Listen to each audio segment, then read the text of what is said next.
Been a real minute. Zach, how have you been? Been all right. You're a It's liar. Friday. Fucking tell me the truth, dude. Don't fucking bullshit me.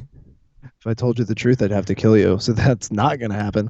But my dog's been like acting a fool because it's storming like crazy here, and you'd think it's like non-flashbacks for this dog right now.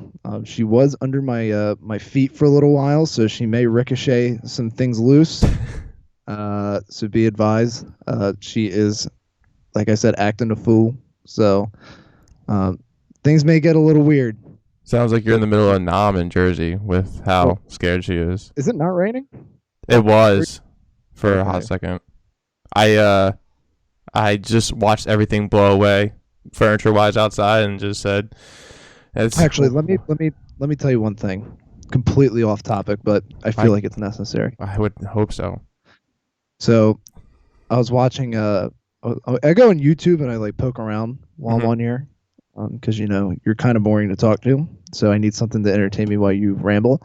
And I guess excuse me. I guess Billie Eilish put out a thing for Tiny Desk concerts, and wow, wow, wee woo, it is fantastic.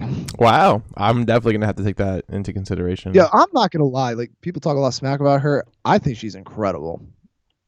I mean, that's why she swept the Grammys because she is incredible. I don't think people can wrap their heads around the new kind of sound that she brought to the table. Like that's like the old head in these people. Like, oh, her music just doesn't sound like music. Well, No, it's it's like got so much, no, it so much does. feeling to it, man. It's so much emotion. Like I know Dave Grohl was saying that his kids listened to her. This was like a Mm. long time ago, and he was like, "Yeah, this shit, like it's good." And I have to agree, man. Like I every time she comes up on the radio, I usually crank it up a bit. I mean, I pump it. it's not really crank worthy, but I don't know. I mess with that stuff. Once the breakdown hits in Bad Guy, if they put that on the radio, then I start bumping that because that breakdown fucking slaps and sticks to the wall for at least a couple My of weeks. my wife hates Billie Eilish. Oh, I mean, everybody has their own taste, but you have to give her credit for her and her brother creating like this sound that has just Oh, it's never so been heard cool, man. before, dude. Yeah, it's I very mean, like experimental. she's like she is what rock stars are turning into. It's starting from your bedroom and working your way out from there. Mm-hmm. You know, Mm-hmm. it's so different. Like it's just such a different sound compared to everything else. Like that's what like. It's so hard to find like That's legitimately new sound, and she's got it. and that's the blessing and the curse with how you go about the music industry anymore. I mean, it used to be you just tour, grind your face into these basement shows, these DIY shows, and hopefully people like your music and a label markets you and puts you out there. But the internet, Yeah, it seems like, if your music's great, it'll gain traction, and then that's it. Your DIY revolves around just putting out music, like, yeah. and seeing what happens. I don't know how she got started. I know she came out of nowhere and just blew up, which I'm stoked for. But I see a lot of bands now that just release stuff on their own and it gains traction, and bands or artists Yeah, in general. you should definitely check it out, man. It's good, and anybody listen, it's fantastic. I think And it's great. a lot of Tiny Desk episodes are fucking fantastic. I don't think I have one that I have seen that didn't impress me at all. Yeah, I'm That's trying to think of one that I haven't liked. that's like Audio Tree. I mean, Do you watch Audio Tree a lot? the Audio Tree's fantastic. That's what I I love Audio mean. Tree. It's that's something we need more of. A lot I of don't know like. why. I loved. I'm a huge fan of a folk musician called Shaky Graves, Mm-hmm. which dude, he's so cool. So I met him. I met a guy at work, and he introduced me to it, and I guess it's almost like its own subgenre of folk. It's pretty much like pandering to homeless people almost in a way.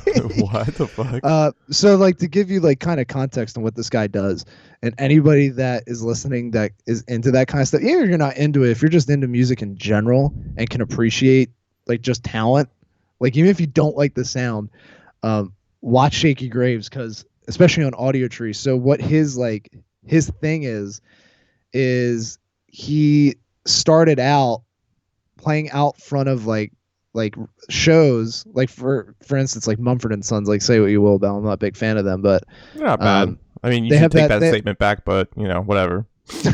they have that folk vibe, right? So he kind of is in tune with that. And during one of Kings, where did I get Kings of Leon from? You all right today? One of You want to take a break? I don't know, dude. This is a lot. I'm just kidding. So if Mumford and Sons was hiring like buskers to sit out front of their shows, so while people were in line to get into the venue, people would like get in that vibe. And Shaky Graves is one of them. And Shaky Graves, he built, like the hard shell 1970s suitcases. Mm-hmm. Oh yeah. So he got one of those from like a pawn shop or something, and put a drum inside of it. And when he plays out of like an electric hollow body, like 1940s Gibson. And it sounds a little dirty.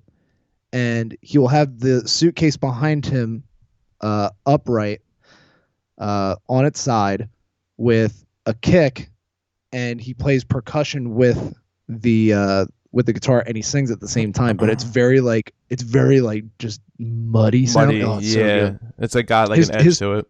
Dude, his tone is just so good. He plays in like all drop tuning too, like kind of weird tunings. I'm not sure exactly what it is, but it's nasty stuff, man. I just saw him live like 2 years ago, and it was one of the best shows I've ever seen. People should do more, like musicians should do a lot with like kind of what he does. I had Kyle from Picturesque on. He's like in the post-hardcore, but they're being experimental now with the music that they release. But he was telling me they used to go to like local shows, like for example, you and I like go to the Electric Factory, bring an acoustic guitar, and just fucking do a couple songs or covers, whatever, impress people, and give them free CDs. It's genius. Like, yeah, it's a great idea. How else? It's better than the other method, which is go to Atlantic City on that really rackety ass boardwalk, and like people will like. I remember I took a CD from a guy. I guess he was like a rapper, and he's like, "Hey man, you want a CD?" I'm like, "Yeah, sure." And he gave it to me. He's like, "All right, $15, man." I'm like, "Nah, man, you can have this back." Dude, now. I was like, "No, like there's one way to go about it, but to like put it in my hand and then ask me to pay for it, like, no, I'm not going to support you that way. That's a little bit aggressive." They're literally doing that. It's better than doing it that way. They just do that in New York all the time. They do it in New York all the time. It's fucking insane. Rob you. Yeah. Oh, dude. I mean, especially if like there's the fact of 20 rappers just like trying to hand out their mixtapes and shit, and I felt bad because my one friend's girl like actually paid for it. She paid $20, dude. And I'm like, this is my mixtape. Like they put it in her hands, just like you said. And when we got to listen to it in the car, because I drove. I was just we only took one car. We commuted, and dude, it was literally just Spanish music, like just Spanish music on a fucking like burnt CD. It's like you just got fucking scammed. I mean, well, speaking of that, looks like.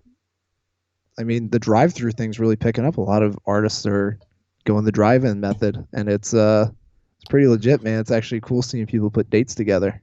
You were saying there was another one that was happening at Citizens Bank Park because the Front Bottoms just did it recently. Yeah, the Front Bottoms just did it. The Struts just played at Citizens Bank, not at Citizens Bank Park, but it's out in the parking lot. In the parking lot now. Yeah. I'm going next Thursday. Not a fan of Butt Rock, but Shinedown. They're going to be there. Oh, fuck yeah, dude. But it's not Shinedown. It's actually the singer and the not the acoustic guitar player. The guitar player is going to play acoustic, and they do covers, and they slap, man. I think I showed you. You listened to the In the Air Tonight, the Phil Collins / Genesis I did, version yeah. they did. It's pretty cool, man. They got a good vibe. Incredible. I'm not a big fan of Shinedown, but he's a great singer, and they got a cool sound. So like their little touch on that kind of stuff's pretty cool. And I mean, it's the closest thing that I've gotten to anything that I am really like into coming around. Mm-hmm. That's music wise. So I took the opportunity, and we're gonna go next Thursday. I feel like this is something that will happen more often. I mean, I don't know. How's the experience? 'Cause I know you went to see Bert Kreischer as a stand-up comedian. So, oh my God, so he's hilarious. I went to Oceanport, which is up in like Red Bank area. So it was like a 2-hour drive from where I'm at, and like it was cool. Definitely like got a tailgate vibe from it. It was really fun. For the most part, everybody was pretty good with the rules. There was definitely a couple outliers. A lot of cops driving through the lanes, making sure everybody's like at least staying in their vehicle. Yeah, well, that, and then you have to worry about the drinking and the driving aspect of things. Like, yeah, so that was something I was concerned about. I wanted to imbibe, so I took the chance. I brought a cooler full of beer and other beverages, hoping that they would let me in with it, and they did. Everybody kind of followed suit. I just wasn't sure if they were actually going to do it. Right. So the biggest problem with it was, and I didn't foresee it. I didn't even think it would be a problem. I've actually never been to a drive-in movie theater. Was I was legitimately a quarter mile away from the stage, which sucks. I couldn't see them. They had screens that were probably like 15 by 20 screens, every about 15 to 20 rows of cars. So that's not really that big of a screen when you're that far back from the screen. I mean, 20 rows back and a bunch of cars, that's pretty far back. Mm-hmm. So they had about 3 of those on each side. So a total of like 6 or 8 of them, something like that. Mm-hmm. Again, what the big problem was, I was so far from the stage that the sound echoed all the way out to my car. Ugh. So that was the problem. It's too much open space. It just resonates everywhere. Yeah. And I have a truck, so we use my truck so we can sit in the bed and not have to sit in the car and listen. That's really smart. Yeah. So we got on top of the car. I'm like, as soon as like I heard the opening act like come on stage and I heard how bad the echo was, I was like, oh man, like this is not going to be good. But then I realized, I can turn the radio on. So I turned the radio on and I opened the doors up and I blasted as loud as I could. And that helped mitigate it a little bit. Like you could definitely hear the reverb from the echo just naturally being outside. But he was great. It was really fun. It was awesome going out and doing it. It's like if you took a moment to like step back and like appreciate the moment to think like this might never ever, hopefully never ever have to happen again. Mm-hmm. Yeah, we're just adapting at this point. Because like we talked about the last time, like he's losing money or at least breaking even on this stuff. Yeah, so dude, what the fuck? When it all goes back to normal, it's never going to be like this again.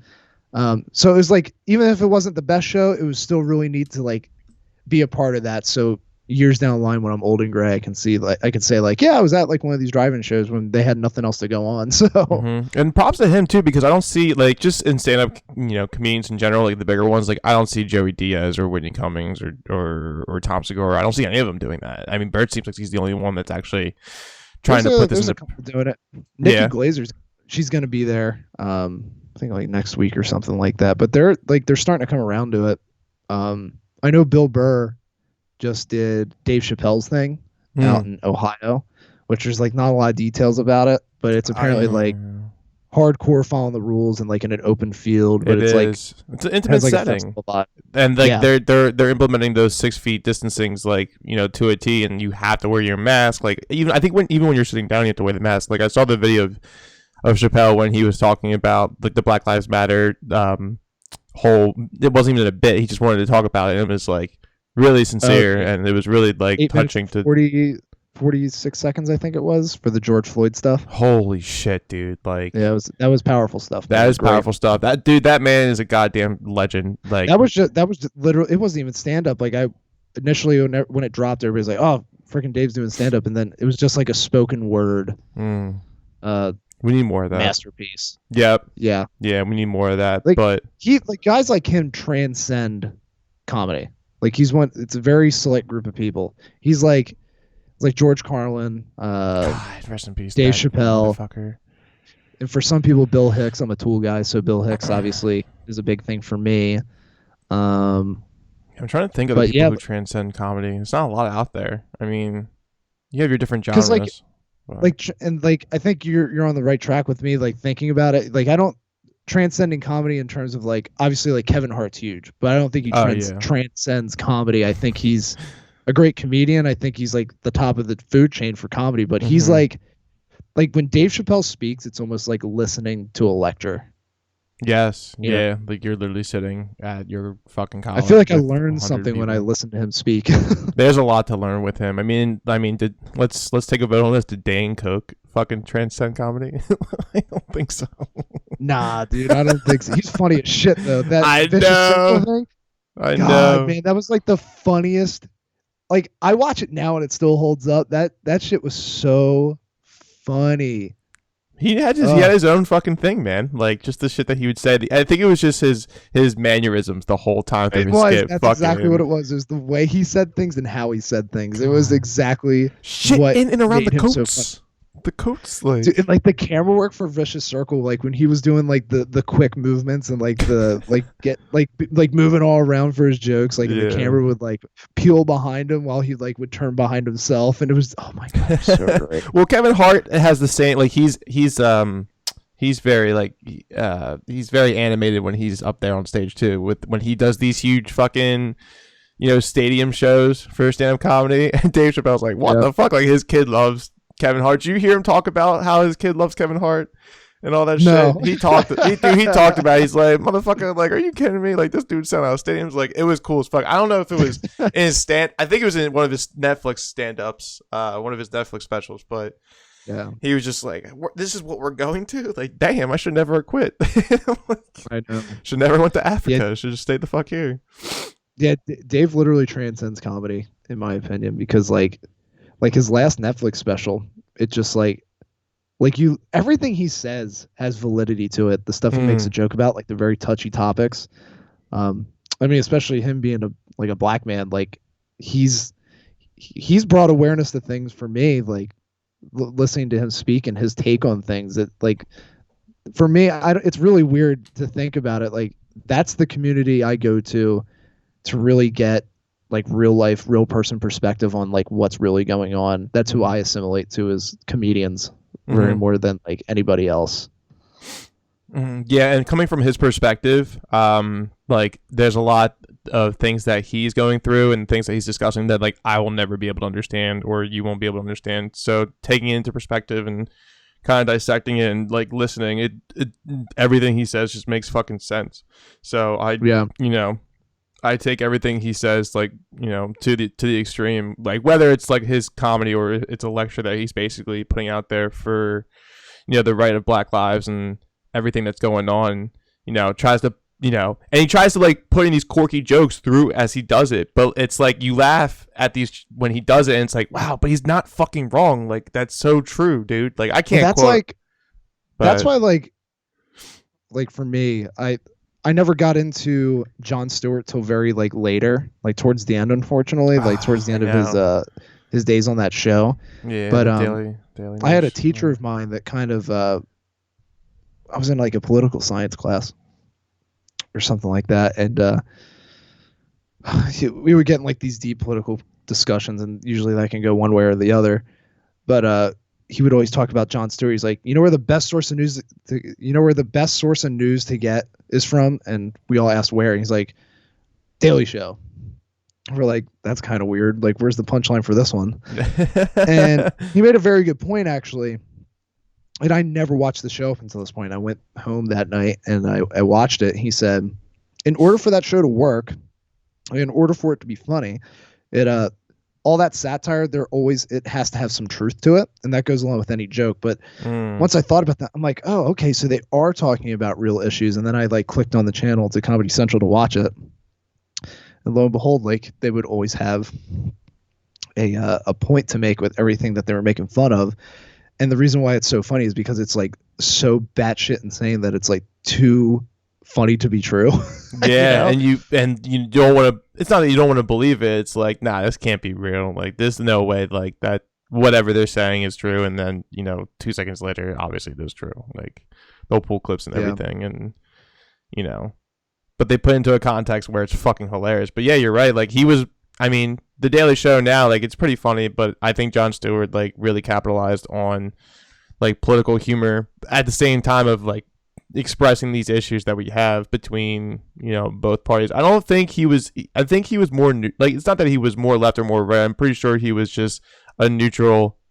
He's definitely he's more. I feel like he's like a left-leaning centrist of anything.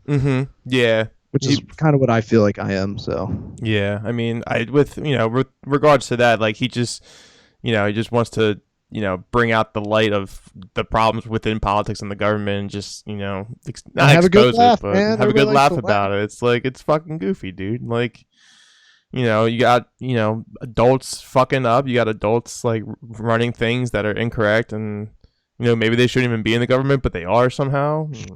Yeah, right. I mean, we've seen that way too many times, like in our lifetime. So it's like, what the fuck. But yeah, I know, and like these. But back to what you're saying with these drive-ins, like I I'm pretty sure once this is all said and done, and like the music, like just the industry, like the economy opens back up, and we go back to normal living standards, like how things used to be. Like for one, like comedy, and the music industry in itself. Like I think it's just gonna be. I think it's gonna be so much of like an excitement that these artists and these like stand-up comedians, they could take advantage of building these huge fucking, tier tours, and they'll be sold out like within seconds. You know what I mean? Like if Bert and Tom ever did stand-up tour, and then they had like a bunch of other top tier guys like or girls under them, or Whitney Cummings is like a headliner with them, like dude, like they would sell out these stadiums. Like they wouldn't have to, they would have a bigger cap space than they normally would beforehand, like because Bill Burr would go to Atlantic City, or Tom Segura would come to Parks Casino, and I mean, That's what's that cap space, like 1,000 something, like I don't even know, but I have a very strong feeling that when this opens up, like especially like bands, like for example, like and I would hope they would bring on smaller bands to like kind of fill the void of where the smaller bands meet the larger bands. Like if this is honestly just like from my perspective, if Cody and Cambria, Circus Survive, Dance Gavin Dance, Covet, Bill Murray, and like Microwave, like if that's your lineup in general, I mean, you already have Coheed and Cambria and Dance Gavin Dance, where it's like a cult like fan base, and they will see them whenever, and like it doesn't matter what the price is, like they're gonna get an opportunity to go see them. And I know somebody that's a huge Coheed fan, and they're everywhere. She was shout out to Jessica, she ends up watching this. She gets all, so I mean, Coheed's fans are, it's like its own like little eclectic group, like they're great. She was super stoked this year because she was going to take her kids to go on a cruise where Coheed was going to headline. Yeah, so, I saw that. Yeah. Oh, it my was God. sold out too. Yeah, their fans are crazy though. Like their fans come out in droves, and they'll follow them wherever. Mm-hmm. I'm pretty sure they have a graphic novel that they create too. Yeah, the Armory Wars is Claudio's comic book series, and dude, it's pretty good. Like I've read a couple like chapters of it, like just random books, browsing in like a bookstore or something. But dude, their fan base. How often are you browsing in a bookstore, George? I was with friends that wanted to be there in the first place, so that wasn't my decision, dude. You will never see me at a fucking bookstore. It's the last place I want to be. I was about to say, I never heard a conversation where you're like, yeah, this is like browsing in a bookstore. And no, like, if I'm in a bookstore, it's because somebody else wants to be there. Like, not me. Like, okay, I'm not gonna bullshit you. I'm not gonna try to make you think I'm smarter than I already am. I feel like that's like the flex you were going towards, though. No. Could you imagine? Like, yeah, but like, holy shit, George is like full of shit on the podcast. Like, George is actually a fucking liar, fucking fraud. Who is this kid? He plays drums. Drummers don't read, fucking narc. Fucked up, dude. But yeah, like, dude, their fans are hardcore. And the crazy thing about it is too, like I've gone to a couple Cody shows. One, Starland Ballroom. The second one was the outside summer stage for Stone Pony. Oh, I heard Starland's fucking awesome, man. Starland is pretty. Dude, their sound in there is fucking fantastic. Yeah, I heard it's the way a it's perfect built. metal venue too. I heard it's like the best. Dude, I saw E-Town Concrete there. Wow. I know, right, dude? That's like old school hardcore. Yeah. I wanted to see Kill Switch. I don't know why we went there. I forget the whole reasoning behind it. You were probably at the bookstore. Yeah, I was reading the Army Wars. I went, but instead, make it. Sorry guys, I had a really deep dive into some non-fictional. Book, bro. Yeah, there's some non-fictional fucking, lifestyle of reading books. Anyways, fuck you, Zach. So basically, I know, it's twice. I've done that twice now. So I saw him in New York though, but the Starland Ballroom was a really great venue in general. I saw Frank perform there from I think it was Frank Iyer and the Patients at the time, because he's got a couple other bands too. But yeah, their fans are hardcore, and like it's funny because like when I would go to those shows, a lot of people would just know each other from seeing each other at Coheed shows. Like it's like they fucking they all come together just like Cody and like they all share the same passion. Like there's a Like, huge.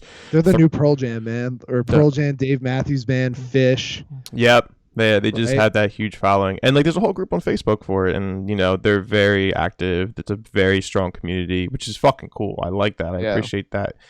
But and like just like with Dance Gavin Dance, like I mean those bands, like I'm just saying in general, like when everything does come back to normal, I think the best thing for these artists can do is to not only bring the lower tiers onto your tour package, but just go all in, because we fucking miss this shit. Like if you have Coheed and Dance and Circus Survive with Anthony Green like on the same lineup, dude, you can sell out an amphitheater easily. Oh yeah, for sure. Now Easily. definitely now you can. Yeah, exactly. Like even if there was a question before, like it's everybody's like clamoring for this kind of stuff now. I feel like this could be like a renaissance of music. Well, live music. Mm-hmm. Anything live. Because like now we all realize, if you didn't realize before, how necessary. It's not even how great it is; it's how necessary that kind of stuff is. Mm-hmm. It's necessary. That's like the most relief that you can get from the like reality. Like you go to a show and like the whole world shuts out. Like you're there for that reason. Everybody's there for the same reasons, to have a good time and just like. God, crushing my soul right now just thinking about it. Like I know, I'm sorry. Like I mean, I wish I could play these shows too. I mean, you and I tried playing shows, and the only thing we can get with bar gigs is just 6 feet. I mean, we can play full live band, that's cool, but it's not the same. Like nobody's dancing, very hard nobody's to find pushing places around. that are doing it, but just because like not everybody has the facilities for it outside. And there's people who are using real estate in their parking lots already, and dude, it's killer right now. Yeah, like I said a statement earlier on the podcast with you, like the Voltage Lounge like shut down, but it seems like they're back to running. Yeah, you said somebody bought it or stepped in. Yeah, it sounds like they got a donation, or I'll have to do more research, but they're back, so that's great. But they don't have a parking lot just to fucking do that. Even what is it? It's not Electric Factory. It's Franklin Music Hall. Ugh, it's fucking disgusting. It's like they don't even have a parking lot. So like these venues, TLA. I'm just naming all the Philly stuff, all the Philly venues, but I mean, even Starland's got like a dirt, right? It's just not, you can't have that capacity for these shows. So it's really difficult to try to like adapt with everything going on. Yeah. I don't know. Like, and like, for example, like My Chem, they have a world tour. I mean, they were going to do the amphitheaters anyways. I think they were doing like that was an arena tour. Yeah. And the arena tour too. Yeah. So they were going to play MSG, weren't they? They were going to play where? MSG. Yeah. They had 2 dates actually in Jersey, which was incredible. And like they didn't announce the second date, and someone found it on the internet. My boy Kenny from this band Serious Matters, he like found it and was like, what? And there's like a second date, so I just clicked like on that Easter egg. Yeah, dude, right? Yeah, I mean they have to. It's their hometown. Like obviously the whole tour was almost sold out. Like it was insane, and it's a world tour. But they didn't announce bands that were gonna be co-headlining or supporting the bill in itself. It was just them. But they rescheduled all until 2021. So maybe they'll take into consideration of who would come on the tour in general, like lower tier. I know Thursday would probably be a band that they would put on, but I don't know. It's just like I see in the near, like I see when this goes back to normal. I don't know, like what if anybody's listening or watching. I don't know if you agree with me, but like let us know what you think in the comment section or reach out to us DM. But I think that these bands should put on huge fucking tour packages, like and then also bring the lower tier bands into the to the perspective, and so we can like kind of rebuild the community that we once had. Yeah. I don't, man, like how the question I have is like, how's it all gonna start? Like who's gonna be the first one to do it? Because it's gonna come with a lot of scrutiny. Everyone's gonna overlap everybody. Yeah. I mean, it's just, it's really difficult to make the right call right now, especially if you're trying to be safe. Like it's been so long now, and it's kind of scary to be the first to do it. So who's going to be the one to step up to the plate and do it? Yeah, just like how Bert stepped up to the plate with stand-up comedy. I know other comedians are doing it, but like you said, he's not making any money or he's breaking even. Like that's fucking scary. Yeah. So, and I'm starting to actually get pissed off. Like, don't mean to be off topic, but some of the comments in their sections of YouTube for their podcast, they're just saying, "Oh, they're they're hoarding out the ads and everything. It's like, dude, how else are they supposed to fucking make money? Just watch a 15-second clip and then skip, or what is it, 5 seconds and hit the skip next button and then do it one more time. It's not that big of a deal. They got to make money, man. Like, this is their livelihood. Yeah, they're not even touring. Like, what the fuck do you expect? Like, and not for nothing. Like, if you're living in LA, dude, in their community, like, just because they make a lot of money doesn't mean they don't have a lot that they need to live off of. Like, you have a lifestyle. It all evens out for the most part. That's true, but living in LA is just expensive in general. Like, I think exactly. Bruce, John, Mark, Tyler, they all live out in LA. That ain't fucking cheap, dude. Or California. He's in Sacramento, but that ain't fucking cheap, dude. Like I think a rancher alone, like if I go on like Zillow right now, I guarantee you a fucking rancher is like 600,000. Oh, dude, 500,000, and it's like bent out of shape. I have a friend of mine that from California, and he was saying that so his parents, like his mom's like a school teacher and his dad works construction, and their house, like a regular house, not much bigger than the one I have, is worth like fucking $700,000. Oh my god, dude! And you have a pretty decent sized house in a good community. It's a great house. Like, I like it. It's pretty big, like, and spacious. Move this house anywhere, like into that area, like this house is $1 million house. Like, it's fucking insane, dude. And it's not $1 million house. I can guarantee you that. I wish it was. That's probably why Joe Rogan's moving to Texas, dude. Like, their real estate out there is so cheap too, and they have like huge fucking houses. Like, you could do whatever you want. You could literally do whatever you want. I wonder what their the laws are with carrying. There isn't any. Yeah, really? Yes. There literally is not a single law in Texas. I don't know if you knew that. It's a free for all, dude. Just do whatever the fuck. I think he's moving to Austin though, which is more, well, not in Austin, but at least on the outskirts of Austin. And Austin's definitely more of a hipster, a more progressive area. Okay. So, because that's where like it's a huge music scene down there in Austin. I know a couple people that like moved down there. Mike and our cover band, I believe, went to Austin for like a year or something like that. He was saying, because he met Keith Urban down there. Oh, that's fascinating. Or it might have been Nashville, or I could be just completely making this up because I had some weird dreams last night and they felt real. Stop eating that fucking food before bed, dude. It'll do it to you. Dude, I had some Popeyes yesterday. That's what I'm saying, dude. That might have did me in. That might have been it. So Popeyes spicy chicken sandwich or Chick-fil-A's chicken sandwich? Dude, I went big boy meal. I got 4 pieces of chicken, some fries, 2 biscuits because I was feeling frisky, and dude, it's just something about that butter that they put in there. I know it's like probably cancerous, but damn, it's yummy. No, of course it is. It's like Olive Garden's fucking bread, dude. Like they just lather that shit on with a paintbrush. That's how they put butter on those fucking rolls. Yeah, it's so good, delicious. Man. Why is everything that's so good? Why is everything that's bad for you taste fantastic? Preservatives, everything. Everything. So frustrating. Good. So good. Candy, soda, cake, cookie. I don't have a sweet tooth either, so I'm fucking set. Like, I've never had a fucking cavity, dude, at all. Not one in my entire life, or braces. Fucking set, dude. I'm balling, dude. That's like the prereqs to be a baller, bro. I don't know if you knew that. I just figured that out right now. So, and also reading tons of books. Watch the fuck out. Well, comic books, a couple pages. It's graphic novels. Yeah, graphic novels. Let's not get swine. Yeah, dude. God. I don't fucking read. Who do you think I am? I don't know. Who do you think? Wait, what? Did you ever see that video of it's completely off topic again. The bowler that like bowled a perfect game and he bowls the strike at the very end, and it's on ESPN, and this guy goes, "Yeah, who do you think you are? I am." Like, what? Dude, whatever just came out of his head and his mouth just was not filtered. He just like some old dude. He probably does taxes on the weekend. He just bowled a perfect game on ESPN, and he's like, "Who do you think you are? I am." Oh, that dude's a fucking genius. Or what you drinking there, baby girl? I'm drinking Aquafina water. Pure water. Please recycle. Aquafina. Pure water. Perfect taste. This episode's not sponsored by Aquafina. I get it for free, so we'll drink whatever. Coca-Cola. No, I'm not a fan of Coke. Yeah, I know you're I'm a not. Pepsi guy.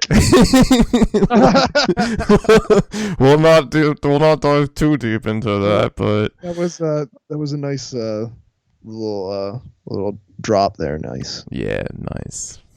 Coke. Pepsi is my shit, dude. Mountain Dew, I can drink that shit all day. Dude, I love Pepsi, man. Like, hot take, I prefer Pepsi over Coke any day of the week. But you have to think that Pepsi is also basically owning the beverage industry. They distribute so much bullshit, like Gatorade, Starbucks, Pure Leaf, fucking dude. They have everything. Anything that you can think of that's probably Pepsi. The only thing that Pepsi doesn't have really is like obviously Sprite and Coke, but Snapple, I think, and Monster Energy. Like Monster Energy, I'm pretty sure is distributed by Coke. Yeah, I think it is. Because Red Bull's their own entity. They don't need anybody. My dog's being so cute right now. She's a baby. When we were chilling with Tyler, she popped up a couple times. I was like smiling and shit. Yeah, she's under the desk right now, and this is like her safe space when I'm in here, either recording or doing this or practicing or anything. And she like lays under the desk, and she's so damn adorable, and she's under here right now just getting pets. I'm just waiting for her to jump up one day on your desk, and she doesn't really jump. She will. Yeah, she doesn't really jump. Like, just puts her face in the camera. Dude, it was so funny. Like, when I had Andrew Wade on, like, way back in the day when I first started this thing, like, I was on the MacBook Air, and there was a couple errors coming on, and I couldn't really figure it out, so we just rescheduled, which was really cool of him to do that. But his dog, he has like a little pug, and he put him on his lap, and he started like playing guitar. But dude, I'm telling you, like the dog, like his dog, I think it's Joby, I can't remember, but he was staring into the camera like perfectly, like no emotion, like just like with a pug that he wasn't, like one eye's this way, one eye's the other way. I'm like, Jesus. Dude, this is amazing. Like, why isn't this recording right now? Well, George, we got a pretty good guest coming on soon. You know, that you just talked about today. Yeah. So that's a nice little nugget we'll be dropping. Yeah, I think I want to have him back on with Alfredo, but Alfredo doesn't. He said he doesn't really do these kinds of things, which is cool. I don't care. No, I'm talking about the other one that we haven't done yet, George. The other one that we haven't done yet. You texted me this morning. Oh, I know. So in the near future, you guys and gals and dudes and boods can get ready. Zach and I are setting something up where we're going to be testing a lot of craft beer, and we're going to basically just probably rate them from 1 to 10 and have a fucking good time. You know what I think is a good idea? I think we should post a little social media message of which ones we're going to be trying, so we can have some participation maybe. True, because I want to involve the local breweries, and then I want to like get some of my favorites. Like, dude, Foreign Objects is such a fucking good craft beer, dude. It's amazing. Never heard of it. I think they're from, I forget where they're from, but I can go to a local store. Bless you. I can go to a local store around here and grab a couple single cans and just fucking. We should do like a draft. That's what it should be. A draft. A draft of beer. So wait, what three? Let's write it down now. Screw it. Which ones do you want to do? For what craft beer? Yeah, what beers do you want to do? I want to do two locals. I want to do there's 3 locals that I kind of want to do. I want to do Coors Light, Bud Light, and PBR, bro. You'll love them. Are you writing this down? You have a fucking pen? I think what we should do is I should give you 3 beers that I want you to try. Okay. And you give me 3 beers that you want me to try. Okay. That's actually a really good idea. And then the 2 guests that we're going to have on, I'm not going to say them now because I want it to be kind of a surprise. But it's going to be a fucking good time, dude. Like, actually, one of the guests is a prior guest. So go through the list and see which one you think that would actually probably participate. Foreign Objects. You're going to try that. You're going to try... Actually, let me look at my phone right now. Who's that by? That is Foreign Objects is the beer. Which one do you want me to try? Oh, that's what I'm looking up right now. Oh my god! Because there's only one I want you to try. Actually, there's probably 2. But you have to pick your favorite. Well, we can only do one. I mean, how many beers are we doing? I think like a good solid 6 to 8 beers. 6 to 8 beers in one sitting, George. Oh no! We're not drinking them all. We're just gonna. Oh my god! What are you trying to do to me? Destroy you internally. Touche. No, I'm saying like we drank like a couple like sips of them and just kind of give them a rating. That's not how that works. Oh, Ever. so we're supposed to drink the whole thing? Well, yeah. All right. Well, you know what? How about you drink the whole beer and I'll just Cool. taste Let me them. promote my alcoholism. That's cool. Dude, I could do the same thing. It doesn't take much. Trust me. Okay, here we go. It's pulling up on the website. Okay, you give me one, and I'll give you one. Oh, We'll go back and deliveries. forth. The Rivalries. Beers. So it's a new American hoppy ale called Precision Neurosis. So Precision Neurosis, dude. It tastes like fucking Fruity Loops, dude. It's insane. All right, now the one I want you to try. This stuff. I want it to be special for you. You know that's how I like it. So I tried this beer based off the name. It's by Elysian. You've had Elysian before? I don't believe so. So write down Space Dust by Elysian. It sounds familiar. It's amazing. It's actually a great name for a craft beer. I like That's that why a lot. I drank it, and it was fantastic. See, dude, it's all about marketing, man. It's all about the look of the can. It's like Evil Genius or Geniuses. I've had one of those before. It's really good. And then as well as bringing some of the local breweries on, I would like to bring on the Chamonix Creek, Naked, and maybe Broken Goblet. I don't know if we can fit all three of them on there, but I would like to bring at least two of them on to support the homies in the local area. Anybody, if you're a local brewery that would love to come on, we'd love to have you. Please, honestly. And if you would love to have it inside your brewery, we are down to do that too. We'll get a table. We'll get some cameras. We'll hang out and drink some beers. We'll talk about it. Small price of free beer. That's it. Why am I doing the click thing? That's like been the thing today. I don't know, but I like it. Maybe that's my new like trademark. I was just gonna say that's your trademark, dude. Zach Keeley or Zach Keeley. You know what I mean? Like, yeah. That's got to be your new thing. Just keep doing it. I like it. I'm gonna ponder beers after this podcast. I'm gonna text you what they are, but definitely the Space Dust will be on the list. Yeah, we're gonna make a list. We just need one more guest. I'm trying to find a guest who would like thoroughly enjoy this. Like the one guest, the one guest is on board. Like he's totally into IPAs. Oh well, there goes half of my. There goes a hint to who's going to be on from my list, but he's really into it, so it's going to be cool. So I told him, I said, don't worry about it. Like, if the worst case, I'll ship you out some of these beers that we're doing for the lineup. But yeah, we'll figure it out. But I mean, that's going to be a good episode. I mean, we might get drunk, so I would hope for anybody to tune in to see if they want to make our ass of ourselves. I know I will, probably. I say some dumb shit when I drink a little bit. Yeah. Well, the music industry is still on pause, and we're gonna keep making podcasts, and we're gonna be testing beers, and we have some new guests coming up. So stay tuned. Stay tuned. I mean, this is gonna get fucking hype. This train's gonna start rolling. Yep. Be careful. For sure, my brother. You can follow us on Instagram, the Limelight Podcast, Twitter. If you want, but not much has happened for me on Twitter, but I'll try. I'll be a better tweeter if I get some more followers. YouTube, Limelight Podcast. We're gonna try to aim for 100 subscribers so we can get a custom URL. So subscribe if you can. Also, follow us on Facebook, the Limelight Podcast. I mean, we're everywhere. Just type in the Limelight Podcast in any social media, and we will be there. Yeah. We will be there. I have a couple things to edit too. I have to put you as the co-host on the intro. I still haven't done that yet. Oh man, it's not official until that happens. No, it's official, dude. We've already announced it. Like you're already. Yeah, it's not official. This guy. I'm just a recurring guest until that happens. Yeah, but you're a good recurring guest. You're a great recurring guest. Thanks. So that's cool. I appreciate you. All right. We'll see y'all later. Next time you see us, we'll be talking to some guests and then trying some craft beers. Sure. Let's fucking go, dude. See ya. Peace out, dudes.